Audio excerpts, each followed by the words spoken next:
তারা তো সেটাই বলছি, যারা বিচারের যারা মুখোমুখি অপরাধী না হয়ে সেই আওয়ামী লীগ, জায়গায় তারা যেতে কি করবে? হবে। তারা তো রাজনীতি করতে চাইলে করবে না, তারা কি নামে হ্যাঁ, করবে বা সেটাই কিভাবে বললাম, করবে? তারা যদি রাজনীতি করতে চায়, যারা নিরপরাধ তারা বিভিন্ন ভাবে করবে। বাংলাদেশে ক্ষমতায় যাওয়ার জন্য শুধুমাত্র কেউ যদি আওয়ামী লীগের সাথে ব্যালেন্স করে বা কেউ যদি আওয়ামী লীগকে পাশে রাখতে চায়, ক্ষমতাকে ধরে রাখার জন্য অথবা ক্ষমতায় যাওয়ার জন্য, এটা হবে আমাদের জাতির জন্য একটা দুর্ভাগ্য। এটা হবে একটা বিস্ফোরণ আগামী দিনে। বাংলাদেশ আওয়ামী লীগ নামে তারা রাজনীতি আপাতত করতে পারবে না। এটা হচ্ছে, আমি মনে করি এই মেসেজটা শুধু আমাদের না, এই মেসেজটা বড় দুইটা রাজনৈতিক দলেরও একই মেসেজ থাকতে হবে। আপনি 24-এর পূর্বের অবস্থায় কোন সরকার প্রধানকে আবার ফিরে দিতে যান না, 7 দিনের মধ্যে আবার 24 ফিরে আসবে। পরিবহনে যে অনেক সময় তারা যে তাদের সমিতির মাধ্যমে যে 5 টাকা, 10 টাকা, 50 টাকা যে চাঁদা নেয়, 100 টাকা, এটা কি কোনো সরকারের সময় বাদ ছিল নাকি? এটা হুম। অনেক বড় একটা প্রশ্ন। যদি থাকে তাহলে একরকম ব্যাখ্যা হবে, আর যদি না থাকে তাহলে অন্যরকম ব্যাখ্যা হবে। আমরা হুম। চাঁদাবাজি বলতে যেটা বুঝি, যে কাউকে ধরেন জিম্মি করে, যে আপনার এই গাড়িটা যদি রাস্তায় নামে আমাকে 2 কোটি টাকা দিতে হবে, এটা হচ্ছে চাঁদা। বা কাউকে জিম্মি করে যে আপনার এই দোকানটা তাহলে খুলতে হলে সড়কে আমাদেরকে চাঁদাবাজি যে সবসময় আমরা বলতাম, এটা কোনটাকে বলে? আমরা সড়কে চাঁদাবাজি বলতে যেটা বুঝলাম, ধরেন সামনে কোরবানির ঈদ আসছে, কোরবানির গরু হুম। ঈদ, গরুর ট্রাক গুলোকে আপনি মোড়ে মোড়ে থামাবেন আর বলবেন যে চাঁদা দেন, 2,000 টাকা দেন, 1,000 টাকা দেন, ওইটা হচ্ছে চাঁদাবাজি। হুম। কিন্তু সড়কে ধরেন নিয়ম মাফিক যে ওদের যে মালিক শ্রমিক পরিবহনের ওদের যে ট্রোল নিয়ম শৃঙ্খলার জন্য, ওইটা আমি মনে করি যে ওইটা কিন্তু চাঁদাবাজি না। চাঁদাবাজি গরুর হচ্ছে, গরুর গাড়ি বা গরুর গাড়ি থামিয়ে বা অন্যান্য ভাবে যেগুলি আপনি ইঙ্গিত করছেন সেগুলিকে চাঁদাবাজি, সেগুলি তো কোনো না কোনো সমিতির নামে তোলা হয়। আমরা দেখি তো যে টোকেন, সবগুলোর মধ্যে কিন্তু টোকেন থাকে। না হ্যাঁ, সবগুলো টোকেন থাকে না। আপনি ওপেন চাঁদাবাজি থাকে হচ্ছে, থাকে এটা সবগুলিতে। নির্দিষ্ট না, না, এটা আমি বলছি নির্দিষ্ট এরিয়া ভিত্তিক। ধরেন গাবতলীতে একজন তার ব্যক্তিগতভাবে সে একটা টোকেন করে সে টাকা উঠাচ্ছে, এটা হচ্ছে চাঁদাবাজি। কারণ বাজারে একটা গ্রুপ করে একজন চাঁদা উঠাচ্ছে, এটা হচ্ছে চাঁদাবাজি। কিন্তু জাতীয় ভাবে আমি বলছি, মালিক শ্রমিক পরিবহন ওদের নির্দিষ্ট সংখ্যক একটা টোল আছে, ওদের নির্দিষ্ট সংখ্যক একটা টাকা আছে যেটা সারা দেশে সমিতি মেনটেন করে, ওইটা চাঁদাবাজি না। রবিউল আলম রবিবা হয়তো ওইটার কথা বলেছেন, আমি যদি ভুল না বলি। কিন্তু ধরেন ব্যাপকভাবে আমরা চাঁদাবাজি বলতে যেটা বুঝি, ধরেন আমার আজিমপুরে একটা গ্রুপ তার মতো করে চাঁদা উঠেছে, এটা হচ্ছে চাঁদাবাজি। এটার বিরুদ্ধে আমরা সব সময় থাকবো। মানে যত খুশি তত যার যা ইচ্ছা চাঁদাবাজি করবে, এই ধরনের চাঁদাবাজির বিরুদ্ধে আমি মনে করি যে সব সময় আমরা সোচ্চার থাকবো, এবং প্রশাসনও সোচ্চার, প্রত্যেকটা রাজনৈতিক দলও সোচ্চার থাকবে। তো এটা হুম। এটা হচ্ছে চাঁদাবাজির নিয়ে আমি মনে করি যে স্পষ্ট মেসেজ। উনি উনার বক্তব্যটা বুঝাতে চেয়েছেন যে আমিও আপনার কাছ থেকে জানতে চাচ্ছি যে স্বাধীনতার পর থেকে কোন সরকারের আমল কি এমন ছিল যে পরিবহন খাতে মালিক শ্রমিক পরিবহন বা ওদের সমিতিগুলো কোনো ফি ওকে, নির্ধারণ করে দেয় নাই যে এই আপনি রুটে বলতে একশো চাচ্ছেন যে টাকা দিতে যেহেতু হবে, 500 টাকা কখনোই, দিতে হবে। হ্যাঁ, তার মানে এর আগেও যে নিয়মে চলেছে এখন সে নিয়মে চলছে, সুতরাং এখানে এটাকে চাঁদাবাজি না বলে এটি বলতে পারেন যে সমঝোতার ভিত্তিতে যে টাকা পয়সার লেনদেন, আপনি যেটা মন্ত্রী বোঝাতে চেয়েছেন সেটি আপনি মন্ত্রীর পক্ষ নিয়ে বলছেন যে এটি চাঁদাবাজি না, এটি সমঝোতার না, ভিত্তিতে। আমি মন্ত্রীর পক্ষ নিচ্ছি না, আমি বলছি স্বাধীনতার পর থেকে আপনি প্রত্যেকটা সরকারের সময় দেখেন যে হুম। যেটা চলে আসছে এটা পরিবহনের শৃঙ্খলার জন্য। কিন্তু আপনি সাদাবাজি বলতে, আমি সাদাবাজি বলতে যা বুঝি, আমরা অবশ্যই সেটা যদি বন্ধ হয় তাহলে দেখবেন যে সড়কে কোনো চাঁদাবাজি থাকবে না। আমরা সত্যিকার অর্থে চাঁদাবাজি বলতে যেটা মিন করছি, সেটা যদি বন্ধ হয় তাহলে দেখবেন যে প্রত্যেক জিনিসটা সরকারের নিয়ন্ত্রণে থাকবে, এবং দ্রব্যমূল্যের দাম আপনি দেখবেন যে আকাশচুম্বী হওয়ার কোনো সম্ভাবনা নাই। প্রত্যেকটা জায়গা ধরেন আপনি কারণ বাজারে একটা ট্রাক আসতে গেলে তাকে যদি 20 জায়গায় যদি চাঁদা দিতে হয়, সেটা হচ্ছে চাঁদাবাজি। তো সে তো হুম। ওই দামটা তো আপনার তার মালামালের সাথে সে অ্যাড করে নিবে, এটা তার পরিবহন খরচ। কিন্তু মালিক সমিতি যে ওদের যে নিয়ম মাফিক যে চাঁদা, সেটার সংখ্যা কিন্তু খুব বেশি না, মানে আমি সেটাতে বুঝলাম বাজারে না, কোনো মালিক প্রভাব পড়ে না।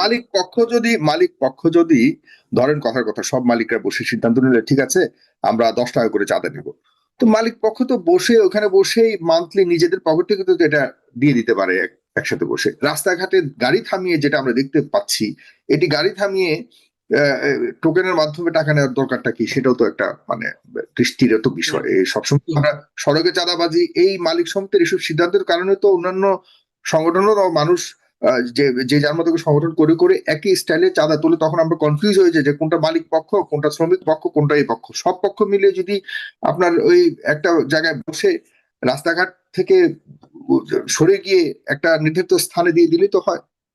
না, হ্যাঁ, অবশ্যই সেটা আমরা করা আমরা দরকার, কেন? সেটা সেটা সেটা তো হওয়ার দরকার অবশ্যই, এটা সময়ের দাবি।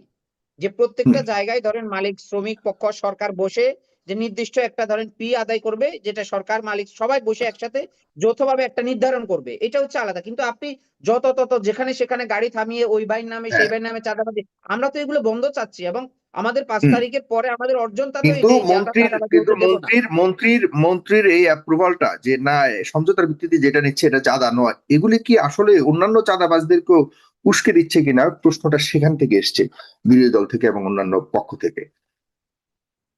না, এটা আমি মনে করি যে উনি কোন দৃষ্টিকোণ থেকে বলেছে সেটা উনার বক্তব্য। কিন্তু আমরা যেটা বলছি যে সত্যিকার অর্থে বাংলাদেশে যে চাঁদাবাজি যেটা বুঝি, আপনি যেটা বুঝেন, এটা বন্ধ হওয়া একেবারে সময়ের দাবি।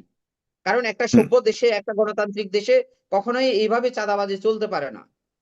চাঁদাবাজি ওকে, বলতে আমরা যা বুঝি, মানে যে যার ওকে। খুশি মতো আমরা উঠাবে, আমরা দেখতে একটা পাচ্ছি, টোকেন সেটা করে বুঝতে নিবে। পেরেছি। আপনি প্রিয় দর্শক, আপনারা কি আসলে জনাব ইসমাইল সম্রাটের সাথে একমত কিনা? তিনিও বলেছেন যে যেভাবে বলেছেন যে 1971 সালের পর থেকে সবসময় চাঁদাবাজি হয়েছে। চাঁদাবাজি বলতে যেটাকে বোঝায় যে সমঝোতার ভিত্তিতে, মানে মালিক পক্ষ সিদ্ধান্ত নিয়েছে, তার ভিত্তিতেই আসলে রাস্তাঘাটের টাকা উঠানো হতো, এবং সেটি এখনো বলবৎ আছে। সেটিকে চাঁদাবাজি বলা যাবে না আসলে।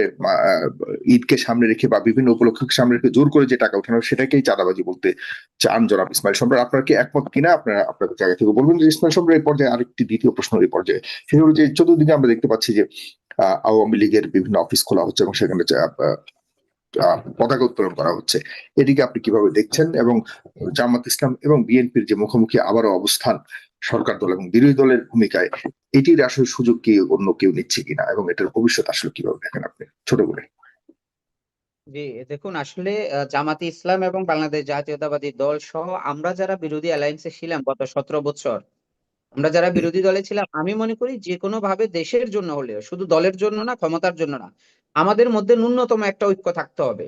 আমাদের মধ্যে প্রতিযোগিতা থাকবে, আমাদের মধ্যে ধরেন একটা যুক্তিক একটা বিরোধ থাকবে, যেহেতু আমরা ভিন্ন ভিন্ন দল করি, কিন্তু দেশের স্বার্থে, গণতন্ত্রের স্বার্থে, সার্বভৌমত্বের স্বার্থে, আধিপত্যবাদের বিরুদ্ধে, আওয়ামী সন্ত্রাসীদের বিরুদ্ধে আমাদের ন্যূনতম একটা ব্যালেন্স থাকতে হবে। তা না হলে এটা সবার জন্য অশুভনী সংকেত নিয়ে আসবে আমি মনে করি। তো সেই জন্য বড় দুইটা রাজনৈতিক দল, গণতান্ত্রিক রাজনৈতিক দল, বাংলাদেশ জামাত ইসলাম এবং বাংলাদেশ জাতীয়তাবাদী দল বিএনপি, এই দুইটা দলের মধ্যে আমি মনে করব যে সত্যিকার অর্থে সাংঘর্ষিক কোনো বিষয় যদি হয় বা সৃষ্টি হয়, তাহলে এটা জাতির জন্য ক্ষতিকর, এবং এই পায়দাটা নিবে দিল্লির দোসররা এবং আওয়ামী সন্ত্রাসীরা। তো এই জন্য এই দুইটা দলের শীর্ষ নেতাদের কাছে আমাদের অনুরোধ থাকবে, যেহেতু আমরা দীর্ঘদিন বিরোধী দলে ছিলাম, ওনাদের সাথে একসাথে আমরা অ্যালায়েন্সেও ছিলাম। আপনারা দেখেছেন যে 14 সালের আন্দোলন কিন্তু সবাই একসাথে করেছে, ফ্যাসিজমের বিরুদ্ধে, আওয়ামী শক্তির বিরুদ্ধে, দিল্লির দোসরদের বিরুদ্ধে। তো সেই জায়গায় হুম। আমি মনে করি গণতান্ত্রিক প্রক্রিয়ায় এই ধরেন এই নির্বাচনটা হয়েছে, 5 বছর পরে আরেকটা নির্বাচন হবে, জনগণ যাকে ম্যান্ডেট দিবে সেই সরকার গঠন করবে। তো এইটুকুন হুম। গণতান্ত্রিক আচরণ প্রত্যেকটা রাজনৈতিক দলের মধ্যে থাকা উচিত আমি মনে করি। বিশেষ 10 করে বছর আওয়ামী পর আরেকটা সন্ত্রাসীদের নির্বাচন মানে? বিরুদ্ধে, যারা গণহত্যা করেছে তাদের বিরুদ্ধে আমি মনে করি আপসহীন মনোভাব বাংলাদেশ জামাত ইসলাম এবং জাতীয়তাবাদী দল, দুটা দল একইভাবে দেখাতে হবে। যে ধরেন আমার সুবিধার্থে আমি পাশে রাখলাম আওয়ামী লীগকে, জামাত ইসলাম কখনো পাশে রাখলো, আবার কখনো বিএনপি পাশে রাখলো। একটা ব্লেম গেমের রাজনীতি আমরা আওয়ামী শাসন আমলে যেরকম দেখেছি, যে জাতীয় হুম। পার্টিকে এই টান দিত ওই টান দিত নির্বাচনের সময়। তো এই ধরনের আমি মানে আপনার এই শোতে একেবারে বলতেছি, জাতির উদ্দেশ্যে সত্যিকার অর্থে বাংলাদেশে ক্ষমতায় যাওয়ার জন্য শুধুমাত্র কেউ যদি আওয়ামী লীগের সাথে ব্যালেন্স করে, বা কেউ যদি আওয়ামী লীগকে পাশে রাখতে চায় ক্ষমতাকে ধরে রাখার জন্য অথবা ক্ষমতায় যাওয়ার জন্য, এটা হবে আমাদের জাতির জন্য একটা দুর্ভাগ্য, এটা হবে একটা বিস্ফোরণ আগামী দিনে। সুতরাং এটা থেকে আমাদের সবাইকে সাবধান থাকতে হবে। সত্যিকার অর্থে তারা তো দল হিসাবে ব্যান্ড হয়েছে, তো তারা কিন্তু তো চাইলেই দ- রাজনীতি করতে পারবে না। তারা যদি রাজনীতি করতে চায়, তারা নতুন নামে করবে, অন্য কোনো দলে যোগ দিয়ে করবে। যারা অপরাধী না, যারা অপরাধী, যারা হত্যা মামলার আসামি, তারা তো সেটাই বলছি, যারা বিচারের যারা মুখোমুখি অপরাধী না হয়ে সেই আওয়ামী লীগ, জায়গায় তারা যেতে কি হবে। করবে? তারা তো রাজনীতি করতে চাইলে করবে না, তারা কি নামে হ্যাঁ, করবে বা সেটাই কিভাবে বললাম, করবে? তারা যদি রাজনীতি করতে চায়, যারা নিরপরাধ, তারা বিভিন্ন ভাবে করবে। কিন্তু যেই দল গণহত্যা করেছে, সেই গণহত্যাকারী দল বাংলাদেশ আওয়ামী লীগ নামে তারা রাজনীতি আপাতত করতে পারবে না। এটা হচ্ছে আমি মনে করি এই মেসেজটা শুধু আমাদের না, এই মেসেজটা বড় দুইটা রাজনৈতিক দলেরও একই মেসেজ থাকতে হবে, যে তোমরা এই নামে অন্তত রাজনীতি করতে পারবে না। কারণ 24-এ তোমরা যা করেছো, আমার দেশের ছোট ছোট বাচ্চাদেরকে হত্যা করা, একেবারে হত্যা না, গণহত্যা চালিয়েছে। তো সেই গণহত্যাকারী দলকে যদি আমরা রাজনৈতিক স্বার্থে নিজে ক্ষমতা যাওয়ার জন্য অথবা ক্ষমতা ধরে রাখার জন্য যদি আমরা তাদেরকে ইউজ করি, তাহলে তো বাংলাদেশে আমাদের সত্যিকার অর্থে, আমাদের ধরেন 71-এ আমরা বিজয় লাভ করেছি, 24-এ বিজয় লাভ করেছি, 90-এ বিজয় লাভ করেছি, তাহলে তো আমাদের কোনো বিজয়ই সত্যিকার অর্থে চিরস্থায়ী হবে না। যদি যেই লাউ সেই কদু হয় 2 দিন পরে ক্ষমতা ভাগাভাগির জন্য, তাহলে তো আমাদের দেশে অভ্যুত্থান, গণ অভ্যুত্থান, বিপ্লব, এটা আমি মনে করি একটা বিপ্লবের অন্তত 100 বছরের ইতিহাস থাকতে হবে। এই 24-এর বিপ্লব বাংলাদেশে আগামী 100 বছর ধারণ করতে হবে, মনে রাখতে হবে, তাহলে হচ্ছে বিপ্লবটা সাকসেস। আমি যদি বলি এই নির্বাচনটা হয়েছে, এটা বিপ্লবের জন্য সুষ্ঠু হয়েছে, আগামী নির্বাচন আবার আমরা সেই আমি প্যাসিবাদের সময় যে নির্বাচন হয়েছে সেটা করব। আমি ফ্যাসিবাদের সময় যেরকম রাজনৈতিক মিথ্যা মামলা দেওয়া হতো, প্রতিপক্ষকে ঘায়েল করার জন্য যা খুশি তা করা হতো, তো প্রত্যেকটা বাহিনীকে দলীয়করণ করা হতো। তো এগুলো যদি আমরা আবার করি তাহলে আমি মনে করি তো আমাদের জুলাই অভ্যুত্থান তো সত্যিকার অর্থে বরাবরের মতোই বিফল, এবং আমাদের এই জাতিটা বারবার শুধু দুর্ভাগ্যের শিকার হয়। তো এই জন্য ন্যূনতম 50 বছর 100 বছর আমাদের এই অভ্যুত্থানটা, আপনি দেখেন পৃথিবীর ইতিহাসে যতগুলো বিপ্লব হয়েছে প্রত্যেকটা দেশে আপনি দেখেন এক একটা বিপ্লব কিন্তু অনেক দিন দীর্ঘস্থায়ী ছিল। তাহলে বাংলাদেশের বেলায় কি কেন হয় না? 90-এর গণ অভ্যুত্থান অল্প সময়ের মধ্যে কুক্ষিগত হয়ে গেছে। 71-এর মহান মুক্তিযুদ্ধে কয়দিন পরে মুক্তিযোদ্ধাদের বিতর্কিত হয়ে গেছে। এই 24-এর গণ অভ্যুত্থান এখন আমরা সেটাকে বিতর্কিত করে ফেলতেছি। তা আমি মনে করি আমরা রাজনীতি করব, যেহেতু 24-এর মহান গণ অভ্যুত্থানের মধ্য দিয়ে আমাদের প্রত্যেকটা রাজনৈতিক দলের রাজনীতি করার সুযোগ হয়েছে। এই গণ অভ্যুত্থান আমাদেরকে উন্মুক্ত পরিবেশে রাজনীতি করার, গণতন্ত্র চর্চা করার একটা এই ধরনের উন্মুক্ত পরিবেশ সৃষ্টি করে দিয়েছে। সেজন্য আমরা সবাই এমন কোন পরিস্থিতি নিয়ে আসবো না যেন আবার আমরা প্যাসিজমের দিকে যাই। এটা আমাদের প্রত্যেকটা রাজনৈতিক দলের, প্রত্যেকটা কর্মীর, প্রত্যেকটা নাগরিকের আমি মনে করি সচেতন থাকতে হবে। আগামী 100 বছরের জন্য এই বিপ্লবকে পুঁজি করে আমরা আমাদের রাজনীতি করব, রাষ্ট্র চালাবো। তাহলে দেখবেন যে বাংলাদেশে আর কখনো স্বৈরাচার আসবে না, ফ্যাসিবাদ আসবে না, বাংলাদেশে কখনো আইনের শাসন থাকবে না, ব্যাপারটা এমন হবে না। তো এগুলো তো আমাদেরকে মোটা দাগে মনে রাখতে হবে। মানে আমরা জি, একটা অভ্যুত্থান হওয়ার পরে যদি আপনাকে আমরা বলি ধন্যবাদ, যে আমরা আপনাকে 5 ধন্যবাদ বছর গোলাম ভালো রব্বানী। থাকবো, জি, গোলাম আমরা রব্বানী 5 রাজা বছর আপনার ভালো কাছে। থাকবো, 5 বছর পরে আমরা সেই ধরনের অভ্যুত্থানকে আমরা ভুলে যাব, ব্যাপারটা কিন্তু এমন না। আমি বলছি এই অভ্যুত্থানটা, 24-এর অভ্যুত্থানটাকে 100 বছর কিভাবে স্থায়িত্ব দেওয়া যায়, 100 100 বছর এই বছর স্পিরিটটা তো ধারণ বহু করে। দূরের কথা। এক সপ্তাহ পরে তো অনেকে মনে করছে যে 24 নাই হয়ে গেছে বাংলাদেশে।